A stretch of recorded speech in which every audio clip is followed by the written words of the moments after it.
اب یہ جو کتاب آج میں جس کا تعارف آپ کو دینے لگا ہوں، یہ تعارف ہے ڈپریشن اور نفسیاتی امراض کا علاج، نیورو لینگوسٹک پروگرامنگ ہے اس کا۔ بہت اچھا سسٹم ہے، ایک بک میں نے یہ پڑھی ہے، ڈاکٹر جوید سائم ہے، ماہر ہیں اس چیز پر، NLP پر۔ تو دیکھتے ہیں کہ اس کتاب میں کیا کچھ ہمیں ملے گا۔ ڈپریشن ہے، پھر اس کے حال و احوال دیے ہوئے ہیں، سیکشن دیے ہوئے ہیں کہ کیا چیز ہوتی ہے۔ تو اس میں انہوں نے NLP جو ہے کوئی نئی سسٹم دیا ہے جس کو نیورو لینگوسٹک پروگرامنگ کہا جاتا ہے، جسے مختصر NLP بھی کہتے ہیں۔ نیورو ذہن سے لینگوسٹک زبان سے متعلق ہے، اور پروگرامنگ کا مطلب ہے کسی حکمت عملی یا طریقہ کار کا اپنایا جانا۔ یہ ایک ایسا سائنسی علم ہے کہ جس کا آغاز آپ کی شخصیت سے ہوتا ہے اور اختتام بھی آپ پر ہی ہوتا ہے۔ یہ ہماری زندگی کے واقعات اور تجربات کا احاطہ کرتا ہے، اور اس کا امر کا مطالعہ بھی ہے کہ ہماری لفظی اور غیر لفظی زبان ہمارے نرو سسٹم کو منظم کرنے کی صلاحیت رکھتی ہے، اور کوئی بھی شخص اپنی مرضی سے نروس سسٹم کو مطلوبہ نتائج حاصل کرنے کے لیے NLP کے ذریعے پروگرام کر سکتا ہے۔ زندگی کی تمام خوشگوار اور ناخوشگوار یادوں کے بارے میں سوچ کی ساخت انسان کے حواس خمسہ دیکھنا، سننا، چکھنا، چھونا اور سونگھنا سے مل کر تشکیل پاتی ہے۔ سوچ کے ان بنیادی اجزاء کو تبدیل کرنے سے ہماری زندگی میں نمایاں تبدیلی رونما ہو جاتی ہے۔ سوچ کے اس بنیادی اجزاء کو تبدیل کرنے سے ہماری زندگی میں بہت نمایاں جو ہے وہ تبدیلی آتی ہے، جو کہ ہمارے لیے ہماری زندگی، ہماری لائف کو بدل دیتی ہے۔ سادہ الفاظ میں NLP ذہنی مشقوں اور زبان کے ذریعے سوچ کے انداز کو بدلنے کے لیے اصول اور طریقے بتاتی ہے۔ یاد رکھیں کہ ہماری سوچ ہمارے ہر عمل پر اثر انداز ہوتی ہے، یعنی آپ جو سوچتے ہیں وہی بنتے ہیں۔ زندگی کے تمام واقعات اور تجربات کو محفوظ کرنے کے لیے ہم اپنی حسیات کو ہر یاد کے لیے خاص ترتیب کے ساتھ یادداشت میں رکھتے ہیں، اور ان کی ترتیب کو اگر بدل دیا جائے تو واقعے کے احساسات بھی تبدیل ہو جاتے ہیں۔ اس طرح ہم زندگی کے تلخ واقعات کے احساسات کو تبدیل کر دیتے ہیں اور ناکامی کو کامیابی میں بدل دیتے ہیں۔ در حقیقت سوچ ہمارے تصورات، آوازوں، احساسات کا امیزہ ہوتی ہے۔ خاص طور پر احساسات ہماری شخصیت کی تکمیل میں سب سے زیادہ اہم کردار ادا کرتے ہیں۔ یہاں سوال پیدا ہوتا ہے کہ یہ احساسات ہیں کیا؟ جب آپ یہ کہتے ہیں کہ کھانے کا بہت مزہ آیا ہے، کیا آپ یہ مزہ کسی کو دکھا سکتے ہیں؟ آج میں بہت خوش ہوں، کیا آپ یہ خوشی کسی کو دکھا سکتے ہیں؟ میں بہت غمگین ہوں، کیا یہ غم کسی کو دکھا سکتے ہیں؟ یقیناً آپ یہ سب کچھ نہیں دکھا سکتے، بلکہ جسم میں محسوس کرتے ہیں۔ بعض لوگ خوشی کے موقع پر اپنے جسم میں سکون، ٹھنڈک، ہلکا پن، چستی محسوس کرتے ہیں، اور اس کے برعکس غمی اور پریشانی کے موقع پر بے چینی، گرمی، دل کی دھڑکن تیز ہو جانا، سانس کی رفتار تیز ہو جانا، آنسو بہنا، کندھوں پر دباؤ محسوس کرنا اور کپ کپی طاری ہونا وغیرہ۔ در حقیقت یہ احساسات ہی ہیں جو ہماری سوچ پر اثر انداز ہو کر مسائل پیدا کر دیتے ہیں۔ زندگی کی خوشگوار یادیں اور ناکام تجربات برے احساسات پیدا کر دیتے ہیں، جن سے منفی سوچ اور کمزور یقین جنم لیتے ہیں، اور اس کے برعکس زندگی کے خوشگوار یادیں اور کامیاب تجربات اچھے احساسات پیدا کرتے ہیں جو مثبت سوچ اور طاقتور یقین کی بنیاد بنتے ہیں۔ بلا شبہ کسی بھی تبدیلی کے لیے یقین بنیادی کنجی ہوتی ہے۔ LNP آپ کو یہ اصول اور طریقے بھی بتاتی ہے کہ آپ کو اپنا ذہن بہتر اور مؤثر انداز میں کس طرح استعمال کرنا ہے، تاکہ آپ اپنی زندگی میں ایسے شاندار نتائج حاصل کر سکیں جن کی آپ شدید خواہش رکھتے ہیں۔ یہ دور حاضر کی زبردست مؤثر ٹیکنالوجی ہے، جسے استعمال کر کے آپ بڑی آسانی سے اور بہت ہی جلد مطلوبہ نتائج حاصل کر سکتے ہیں۔ تو اس کتاب کے اندر یہ سارے جو آپ کو سیکشن نظر آ رہے ہیں، یہ سیکشن ہیں۔ پہلے اس میں جو ہے انہوں نے سسٹم کے بارے میں بتایا ہے، پھر آگے جو ہے اس کی کیا وجوہات ہیں، کس طرح ہم کس چیز کو ٹھیک کر سکتے ہیں، ہمارے ذہن کیسے کام کرتا ہے، ایک فلم ڈائریکٹر جس طرح اپنی فلم کو دلکش بنانے کے لیے اپنے کیمرے کا زاویہ جو ہے وہ درست کرتا ہے، اسی طرح تصویروں کی حرکت کرنے کی رفتار کو تبدیل کر کے اپنے ناظرین پر اپنی پسندیدہ کیفیت طاری کر سکتا ہے۔ آپ بھی اسی طرح خود پر اثر انداز ہونے والے زندگی کے کسی بھی واقعے کا تاثر بدل سکتے ہیں۔ میں آپ کو بتاتا ہوں کہ یہ کیسے ہوتا ہے۔ اس کے لیے یہ مشقیں کرنا بہت اہم ہے، اس لیے ان میں سے ہر ایک مشق کو بڑے غور سے پڑھنا ہوگا اور پھر رک کر آگے مطالعہ کرنے سے پہلے اسے عملاً کرنا ہوگا۔ کسی اور کی ہمراہی میں یہ مشقیں کرنا بہتر ہوگا۔ باری باری ایک نقطہ اٹھائیں اور ان کا جواب دیں۔ اب کسی بھی خوشگوار یاد کے بارے میں سوچیں، یہ حالیہ واقع بھی ہو سکتا ہے اور بہت پرانا بھی، لیکن ایک بات ذہن نشین کر لیں کہ واقعہ اصل زندگی میں رونما ہوا ہے۔ آنکھیں بند کر لیجیے اور پرسکون ہو کر اس کے متعلق سوچنے لگیں۔ سب سے پہلے اس واقعے کا تصور لیں اور اسے زیادہ روشن کرتے چلے جائیں۔ جوں تصور میں چمک دمک پیدا ہوتی ہے، یہ آپ ویڈیو آواز اونچی کر کے لائٹ بند کر کے سنیں گے تو انشاءاللہ جس کو ڈپریشن کا مسئلہ ہے وہ ڈپریشن ختم ہو جائے گا۔ اس بات کا خیال رکھیں کہ آپ کی کیفیت کیسے بدلتی جاتی ہے۔ پھر اس کے بعد میں چاہوں گا کہ آپ اپنی ذہنی تصویر کو اپنے قریب تر لائیں۔ اب اسے روکیں اور اسے بڑا کرنا شروع کر دیں۔ جب آپ تصور کے ساتھ یہ عمل کرتے ہیں تو کیا ہوتا ہے؟ واقعے کی شدت تبدیل ہو جاتی ہے نا یہی بات پہلے سے خوشگوار یاد کو زیادہ روشن، بڑا اور قریب تر کرنا، پہلے سے بھی زیادہ خوشگواریت کو جنم دینا۔ یہ اندرونی تصویر کا نظام لطف کو مزید بڑھا دیتا ہے، جس کے بعد زیادہ طاقت اور لطف انگیز کیفیت آپ پر طاری ہو جاتی ہے۔ وہی خوشگوار یاد جس پر آپ اب تک ہم کام کرتے رہے ہیں دوبارہ ذہن میں واپس لائیے۔ اپنی یادداشت کو پہلے کی نسبت گرم تر، نرم تر اور زیادہ ہموار بنائیے۔ کانوں میں پڑتی آوازوں اور صوتوں کو والیوم بڑھا دیجیے۔ ان میں تسلسل اور موسیقیت کی گہرائی پیدا کیجیے۔ آپ دیکھیں اس مشاہدے کے بارے میں آپ کے محسوسات کیا ہوتا ہے۔ سب لوگوں کا رد عمل ایک جیسا نہیں ہوتا، مختلف لوگوں میں مختلف تاثرات اور احساسات ہوتے ہیں۔ آپ میں سے اکثر لوگوں نے محسوس کیا ہوگا کہ تصور کو روشن تر اور زیادہ بڑا اور اندرونی تصاویر کو زیادہ گہرائی دی، اثر انداز بنایا تو اس نے آپ کو زیادہ مثبت اور قوت بخش کیفیت دے ڈالی۔ مشاورتی سیشنوں میں جب میں یہ مشق کرواتا ہوں تو میں کسی بھی شخص کی جسمانی حالت دیکھ کر اس کے ذہن میں پیدا شدہ کیفیت کو سمجھ سکتا ہوں۔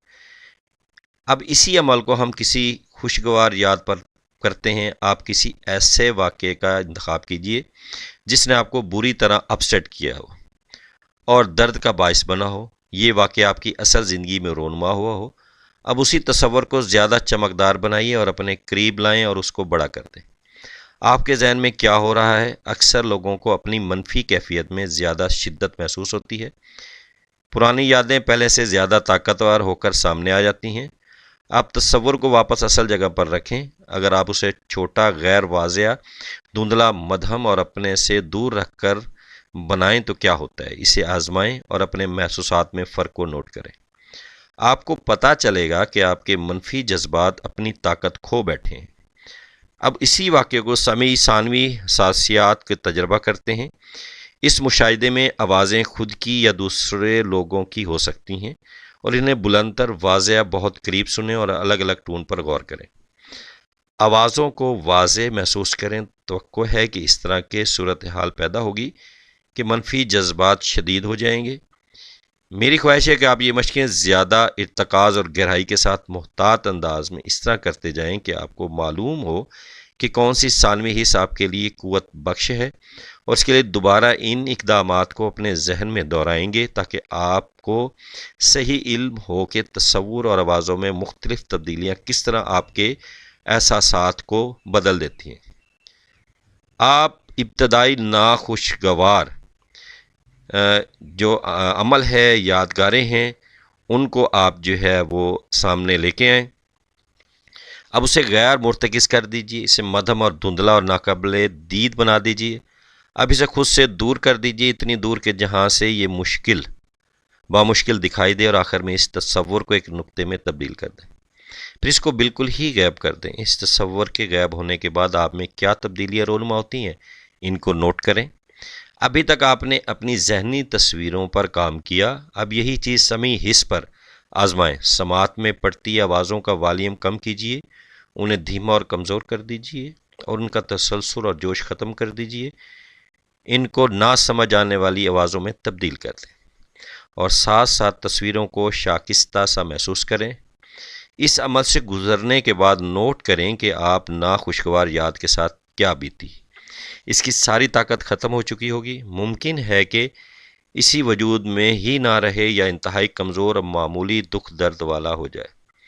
آپ ماضی کے بہت تکلیف دہ واقعات اور تجربات کا انتخاب کر کے باری باری ان کو اس طرح بے طاقت بنا سکتے ہیں، تحلیل اور کمزور کر سکتے ہیں اور مکمل طور پر غائب بھی کر سکتے ہیں۔ میرے خیال میں ان تجربات کے بعد آپ اچھی طرح سمجھ چکے ہوں گے کہ NLP کی ٹیکنالوجی کس طرح کام کرتی ہے۔ یہ NLP ڈپریشن اصل کیا ہے؟ اس سوال کا جواب مختلف لوگوں کے پاس مختلف ہے۔ جو لوگ اس کو حقیقت میں سمجھتے ہیں وہ تو یہ کہیں گے کہ اس پر ہم بعد میں بحث کریں گے، مگر اس سے پہلے ہم اس بات کا جائزہ ضرور لے لیں گے کہ کم سمجھنے والے اس کو کیا سمجھتے ہیں۔ یہ بات انتہائی افسوسناک ہے کہ ہمارے ہاں ڈپریشن کو کوئی بیماری سمجھا ہی نہیں جاتا، یا اگر بیماری ہے تو اس کو کوئی ڈائیگنوز نہیں کر پاتا۔ وہ اس ڈپریشن کو کسی اور معاملے میں پیری فقیری، جادو ٹونا اور پتہ نہیں کیا کچھ جو ہے اس چیز کو سمجھتے ہیں۔ یہ بات انتہائی افسوسناک ہے کہ ہمارے ہاں ڈپریشن کو کوئی بیماری نہیں سمجھاتا۔ اگر کوئی شخص بڑی تگ و دو کے بعد کسی کو یہ باور کرا ہی دے کہ ڈپریشن ایک خطرناک مرض ہے، کیونکہ ہمارے پاس اکثر فیمیلز کے ساتھ واسطہ پڑتا ہے جنہیں بیسیکلی جو ہے ڈپریشن کا عمل ہوتا ہے، ڈپریشن کا مسئلہ ہوتا ہے، لیکن وہ یہی کہتے ہیں جی کسی نے میرے اوپر جادو کر دیا ہے، میں یہ ہو گئی، میں وہ ہو گئی۔ تو اسے ہم بہت کوشش کرتے ہیں سمجھانے کی، لیکن وہ نہیں سمجھ پاتے، کیونکہ میرا صرف جو ہے علم روحانیت پر نہیں ہے، کیونکہ بیسیکلی میں ایک ڈاکٹر بھی ہوں، تو میں ان چیزوں کو سمجھتا ہوں۔ تو میں کوشش کرتا ہوں کہ میں انہیں جو ان کا میڈیکلی معاملات ہیں ان کو سمجھا سکوں، لیکن فیمیلز ان چیزوں کو بہت مشکل سے سمجھتی ہیں، وہ بس وہی جادو ٹونے اور اسی سائڈ پہ ہی رہتی ہیں۔ تو ڈپریشن بیسیکلی خطرناک مرض ہے اور اس کی وجہ سے انسان بہت سے جسمانی عوارض میں بھی مبتلا ہو سکتا ہے، اور اس کی وجہ سے انسان کسی وقت بھی موت کے منہ میں بھی جا سکتا ہے۔ تو کہا جاتا ہے ایسے کہاں ہوتا ہے، تو یہ تو اللہ کا کام ہے، آخر وہ بھی تو مر جاتے ہیں جو ہنستے کھیلتے گھر سے سیر سپاٹے کے لیے نکلتے ہیں اور راستے میں گاڑی کے حادثے میں مارے جاتے ہیں۔ ایسے لوگوں کو یہ بتانے کی ضرورت ہوتی ہے کہ موت کا وقت تو متعین ہے، مگر موت سے پہلے بلا وجہ فکر سے مر جانا بھی ڈپریشن کی ہی علامت ہے۔ اللہ تعالیٰ نے انسان کو اشرف المخلوقات بنایا اور اپنی تمام تر تخلیقات میں سے احسن ترین تخلیق قرار دیا ہے، تو اللہ کا نائب ہونے کی حیثیت سے ہم انسان کا فرض ہے کہ اپنے آپ کو اشرف المخلوقات ہی ثابت کریں۔ یقین جانیں کہ ہماری زندگی کا واحد مقصد یہی ہے کہ ہم یہ ثابت کر دیں کہ ہم واقعی اشرف المخلوقات ہیں۔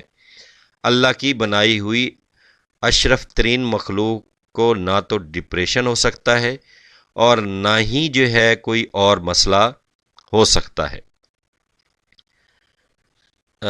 ڈپریشن کے معنی کسی بھی دبی ہوئی چیز کا مزید دب جانا۔ جب کوئی شخص اپنی توجہ مسلسل کسی ایک خیال پر مرکوز کر لیتا ہے اور پھر یقین کے ساتھ اسے محسوس بھی کرتا چلا جاتا ہے، تو اس کی اصلی شخصیت دب جاتی ہے، جس سے وہ ڈپریشن کا شکار ہو جاتا ہے۔ ڈپریشن کی وجوہات میں سے سب سے پہلی اور ابتدائی وجہ کسی ایسی چیز سے جدا ہو جانا ہوتا ہے جس سے ہمیں بہت محبت ہوتی ہے۔ آپ کسی بچے سے اس کا کھلونا چھین کر دیکھیں کہ مسکراتا، ہنستا اور کھیلتا بچہ کس طرح چیخنے لگتا ہے۔ آپ اپنے چھوٹے بچے کو گھر میں چھوڑ کر باہر جانے کی تیاری کریں اور پھر دیکھیں کہ وہ کس طرح روتا ہے۔ دراصل جدائی تنہائی کا باعث بنتی ہے، جو بالآخر ڈپریشن پر جا کر ہی رکتی ہے۔ ڈپریشن کی بنیادی وجوہات عموماً ماضی کی ناکامیاں اور تلخ واقعات ہوتے ہیں، جن کو فرد ایک مخصوص انداز میں اپنے ذہن میں ہر وقت تصور کرتا رہتا ہے۔ مثال کے طور پر کسی عزیز کا فوت ہو جانا، محبت میں ناکامی، مالی نقصان ہو جانا، بے مقصد زندگی ہونا، مسلسل بیمار رہنا۔ عام الفاظ میں ڈپریشن کی تعریف اس طرح کی جا سکتی ہے کہ ایک پسمزدگی کی مریضانہ کیفیت ہے۔ اس کی مثال اس طرح ہے کہ صبح آپ بہت اچھے موڈ میں بیدار ہوتے ہیں، ضرور مبتلا ہو چکا ہے۔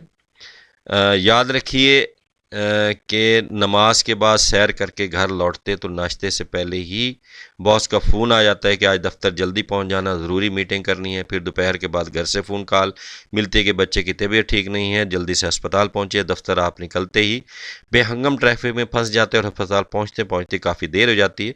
اس دوران بیگم صاحبہ بچے کا چیک اپ کروا کر دوائی لے کر گھر روانہ ہو چکی ہوتی ہے اور آپ کو گھر پہنچتے پہنچتے شام ہو جاتی ہے۔ آپ بیگم کو دیکھ کر جاہلوں کی طرح چیخنے لگتے ہیں کہ میرا انتظار نہیں کرنا، کیا نہیں کرنا تھا، پھر مجھے فون کیوں کیا تھا، خواہ مخواہ ڈپریشن دیا۔ عموماً لوگ روز مرہ زندگی کے ایسے معاملات کو بیان کرتے ہوئے ڈپریشن کا لفظ استعمال کرتے ہیں۔ دنیا کا کوئی بھی شعبہ ڈپریشن سے محفوظ نہیں، خواتین گھریلو ہوں یا انتہائی کلیسٹرین شعبے میں کام کرتی ہوں، بہت بڑی فرم کا ایم ڈی ہو یا ای ایم ڈی کا ڈرائیور، اساتذہ ہو یا اسکول کی عمارت بنانے والا ٹھیکیدار، کوئی بھی اس سے محفوظ نہیں۔ مگر ان میں سے بیشتر اس بات کا اقرار کرتے ہوئے ڈرتے ہیں کہ انہیں ڈپریشن ہو چکا ہے۔ انہیں خوف ہوتا ہے کہ اگر انہوں نے یہ تسلیم کر لیا کہ وہ ڈپریشن کا شکار ہیں تو ان کی سند مل جائے گی کہ دماغی اعتبار سے تندرست نہیں ہے، حالانکہ ڈپریشن کا دماغی امراض سے کوئی تعلق نہیں۔ تقریباً ہر شخص زندگی میں کبھی نہ کبھی کسی موقع پر ڈپریشن کا سامنا کرتا ہے، کیونکہ انسانی زندگی مسائل سے بھری پڑی ہے۔ کبھی کسی پیارے کے فوت ہونے کا غم، تو کبھی کوئی مالی نقصان کا دکھ، کبھی محبت میں ناکامی ہو جانا، مایوسی ہونا، کبھی سنگین اور خطرناک بیماری کا حملہ ہو جانا، اور کبھی ملازمت کا ختم ہو جانا۔ یعنی قدم قدم پر اس طرح کے مسائل آتے رہتے ہیں۔ آپ کا تعلق خواہ کسی بھی پیشے سے ہے، آپ ڈپریشن سے جدا نہیں ہیں۔ واضح رہے کہ ڈپریشن کا ہماری سوچ سے بہت گہرا تعلق ہوتا ہے، جبکہ آئی کیو اس کا زیادہ تعلق نہیں ہوتا۔ ایسے لوگ جن کا آئی کیو زیادہ ہوتا ہے وہ بھی ڈپریشن کا شکار ہو سکتے ہیں۔ ونسٹن چرچل، جنہیں برطانیہ میں طاقت کا قلعہ سمجھا جاتا تھا، وہ بھی برطانیہ کے سنگین قومی بحرانوں کے دوران ڈپریشن کا شکار ہو جاتا ہے۔ اسی سوچ کے انداز پر ایک انتہائی غریب آدمی کی کہانی یاد آ رہی ہے۔ یہ شخص ایک چھوٹے سے گاؤں میں رہتا تھا۔ اس کے پاس نایاب نسل کا ایک ہی بہت ہی خوبصورت گھوڑا تھا جس سے وہ بے حد پیار کرتا تھا۔ بادشاہ نے اس گھوڑے کی تعریف سنی تو اپنے وزیروں اور امیروں کے ساتھ گھوڑا خریدنے کے غرض سے اس غریب آدمی کے پاس آیا اور کہا کہ گھوڑا اس کو فروخت کر دے، میں تمہیں اس کی منہ مانگی قیمت دوں گا۔ غریب آدمی نے جواب دیا کہ یہ بکاؤ مال نہیں ہے، میں کسی بھی قیمت پر نہیں بیچوں گا۔ آخرکار بادشاہ نے کہا کہ میں تمہیں اس کے بدلے میں آدھی سلطنت دے دوں گا، لیکن وہ گھوڑا بیچنے کے لیے راضی نہ ہوا۔ بادشاہ مایوس ہو کر واپس چلا گیا۔ گاؤں کے لوگ اکٹھے ہو کر اس کے پاس آئے اور کہا کہ تم کتنے بد نصیب ہو، تمہیں گھوڑے کے بدلے میں آدھی سلطنت مل رہی تھی، اگر لے لیتا تو ساری زندگی سکون اور آرام سے گزر جاتی، اور تو ہمارا بادشاہ ہوتا اور ہم بھی سکون سے رہتے ہی۔ غریب آدمی نے کہا کہ اس میں میری زندگی کی بد نصیبی کہاں سے آ گئی، یہ زندگی کا ایک معمولی واقعہ ہی تو ہے۔ کچھ عرصہ بعد یہ گھوڑا کہیں بھاگ گیا۔ گاؤں کے لوگ اکٹھے ہو کر اس کے پاس آئے اور کہنے لگے کہ تو تباہ و برباد ہو گیا۔ اس نے کہا کہ اس میں برباد ہونے والی کون سی بات ہے، یہ زندگی کا ایک معمولی واقعہ ہی تو ہے۔ کچھ عرصے کے بعد گھوڑا واپس آ گیا اور اپنے ساتھ 11 جنگلی گھوڑے اور لے آیا۔ گاؤں کے تمام لوگ اس کو مبارکباد دینے کے لیے آ گئے اور کہا کہ کتنا خوش نصیب ہے کہ آپ کے پاس اب 12 قیمتی گھوڑے ہو گئے۔ غریب آدمی نے کہا کہ اس میں خوش نصیبی والی کون سی بات ہے، یہ زندگی کا معمولی واقعہ ہی تو ہے۔ اس غریب آدمی کا اکلوتا بیٹا تھا جس نے جنگلی گھوڑے کو تربیت دینا شروع کر دی۔ ایک دن وہ اچانک گھوڑے سے نیچے گر گیا اور اس کی ٹانگ ٹوٹ گئی۔ گاؤں کے تمام لوگ اکٹھے ہو کر اس کے پاس آئے اور کہنے لگے کہ تو تباہ و برباد ہو گیا، تیرا ایک ہی بیٹا تھا، اس کی بھی ٹانگ ٹوٹ گئی اور وہ بیکار ہو گیا۔ اس نے کہا کہ اس میں تباہ ہونے والی کون سی بات ہے، لڑکے کی ٹانگ ٹوٹ گئی تو کیا ہوا، یہ زندگی کا معمولی واقعہ ہی تو ہے۔ کچھ عرصے کے بعد بادشاہ کے دوسرے ملک سے جنگ چھڑ گئی تو اس نے نوجوانوں کو جبری طور پر فوج میں بھرتی کرنا شروع کر دیا اور گاؤں کے تمام نوجوان لڑکوں کو جبری بھرتی کرنے کے لیے کہا گیا، مگر غریب آدمی کے لڑکے کے ٹوٹی ٹانگ کی وجہ سے چھوڑ دیا گیا۔ گاؤں کے تمام لوگ پھر اس غریب آدمی کے پاس آئے اور کہنے لگے کہ تو بڑا خوش نصیب ہے، بادشاہ تمہارے لڑکے کو چھوڑ گیا۔ اور اس نے جواب دیا، اور اس میں کون سی خوش نصیبی کی بات ہے، یہ زندگی کا ایک معمولی واقعہ ہی تو تھا۔ اس کے بعد غریب آدمی نے لوگوں سے ناراضگی اظہار کیا کہ تم اس قابل نہیں ہو کہ تمہارے ساتھ رہا جائے، میں تو دوسرے گاؤں میں جا رہا ہوں، کیونکہ تم زندگی کے معمولی واقعات کو پوری زندگی پر محیط کر دیتے ہو۔ جب لوگ زندگی کے ایک ناخوشگوار واقعے کو پوری زندگی پر محیط کر دیتے ہیں تو ڈپریشن میں مبتلا ہو جاتے ہیں۔ اس واقعے سے بہت زبردست سبق ملتا ہے۔ بے شک ڈپریشن ایک ایسا مرض ہے کہ اس کے ابتدائی مرحلے میں مریض کو جسمانی طور پر کوئی تکلیف نہیں ہوتی اور نہ ہی اس کی جان کو کوئی خطرہ ہوتا ہے، مگر یہی مرض جب بڑھتا جاتا ہے تو جسمانی صحت متاثر ہوتی ہے اور جان جانے کے امکانات بھی بڑھتے جاتے ہیں۔